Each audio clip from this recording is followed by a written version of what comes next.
Good morning student, today to the next topic that mean echo. When you visit hill station, आपने बेटा observe किया होगा eco का मतलब ये होता है कि अगर आप आवाज़ मारो तो आपकी आवाज़ वापस आए। जैसे आपने एलेक्सा आपके फ़ोन में है ना, आपके फ़ोन में जैसे एप्पल में सीरी है, ठीक है बेटा।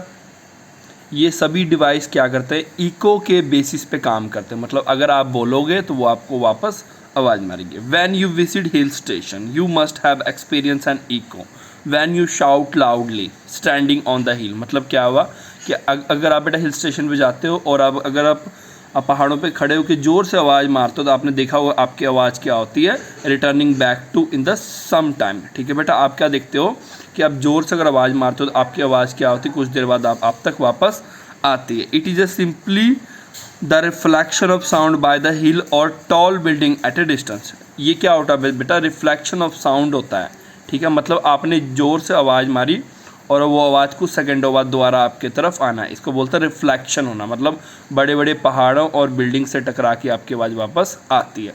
Surface reflect the sound in same way as a ball bounces back to the we throw it on a wall. देखो बेटा ये क्या करेंगे, सरफेस उसी तरह से वॉइस को रिफ्लेक्ट करती है जैसे हम एक बॉल को वॉल पे मारते हैं और वो वहाँ पे टकरा के वापस हमारी तरफ आता है। We hear an echo only from those surfaces which are far away. याद रखना बेटा, हम उन्हीं चीज़ से देखो इको का मतलब मैंने बोला ना कि अगर आपने बोला तो आपकी आवाज़ क्या है, कुछ देर बाद आप तक वापस आए। तो हम इको सिर्फ उन्हीं सर्फेसेस पे फील कर सकते हैं या सुन सकते हैं जो हमसे काफ़ी दूर हो।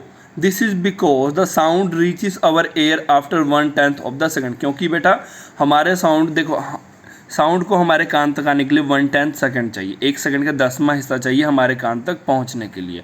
तो अगर आपने ज़ोर से आवाज़ मारा और वो सरफेस मतलब कि देखो ऐसे इको हर जगह प्रोड्यूस नहीं हो सकता। अगर आप चाहो कि अपने गली में खड़े अपने छत पे खड़े कर ज़ोर से आवाज़ मारोगे, आपकी आवाज़ वापस नहीं आएगी। इसके पीछे रीज़न एक तो आपके घर के आसपास कोई टॉल बिल्डिंग नहीं होगा, और हिल स्टेशन पे ऐसा इस करके होता है क्योंकि वहाँ पे टॉल बिल्डिंग होता है। आप जो भी आवाज़ मारते हो वो पहले वहाँ तक जाता है, फिर वहाँ टकरा के वापस आपकी तरफ आता है, और उसको वहाँ से आपकी तरफ आने में भी तक कितना टाइम लगता है, 1/10 ऑफ द सेकंड, 1 सेकंड का 10th हिस्सा।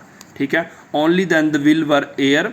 और इसी के बाद जो हमारा कान होता है, एयर होता है, वो साउंड को आइडेंटिफाई यानी पहचान पाता है। नेक्स्ट है हाउ इज साउंड प्रोड्यूस।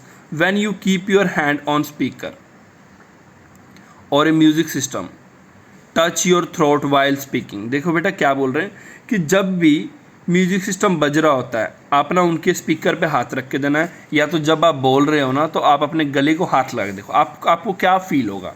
आप फील करोगे बेटा वाइब्रेशन, चाहे आप बोलते हुए ना हाथ लगा अपने गले को देख लेना। Therefore the sound is produce due to vibration. तो इससे क्या पता लगता है साउंड कैसे प्रोड्यूस होता है, वाइब्रेशन से। Which can be here the part in the throat which produce. देखो बेटा वो पार्ट जो वाइब्रेशन प्रोड्यूस करता है, जो बाद में क्या बनता है, साउंड बनता है, उसे लायरेक्स या वॉइस बॉक्स कहते हैं। ठीक है, voice box is situated in the neck at the upper end of the wind pipe. Voice box कहाँ होता है, ये रहा बेटा, ये रहा voice box.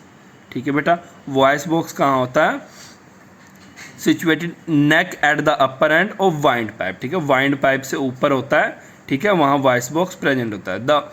There are 2 vocal cords that are situated in larynx. Larynx में 2 वोकल कॉर्ड होते हैं, such that they have slit in between for the passage of air. देखो बेटा वो मतलब ये देखो, ये आप देख रहे हो ना, ये वाला वॉल, ये इस तरफ वाला वॉल, ये वाइट वाला जहाँ पे ये लगा हुआ लाइनिंग लगी हुई, ये दोनों क्या है बेटा, वोकल कॉर्ड है।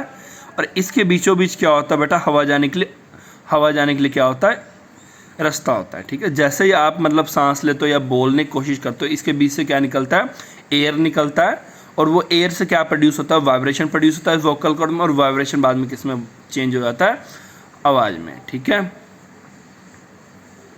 Different sounds are produce due to the muscles attraction to the vocal cord. ठीक है बेटा, इसमें क्या बोल रहे हैं कि अलग अलग साउंड्स प्रोड्यूस करते हैं क्योंकि ये जो वोकल कॉर्ड के मसल्स होते हैं वो अट्रैक्ट होते हैं। ठीक है, सॉरी अट्रैक्ट नहीं, अटैच्ड, जुड़ते हैं। ठीक है, when the muscles are tight and thin और loose and thick the sound produce will be different. देखो बेटा जब मसल टाइट हो तो अलग साउंड, थिन हो तो अलग साउंड, लूज हो तो अलग साउंड, थिक हो तो अलग साउंड। मतलब ये चारों में अलग अलग तरह के वो साउंड प्रोड्यूस करते हैं। ओके बेटा, थैंक यू फॉर टुडे।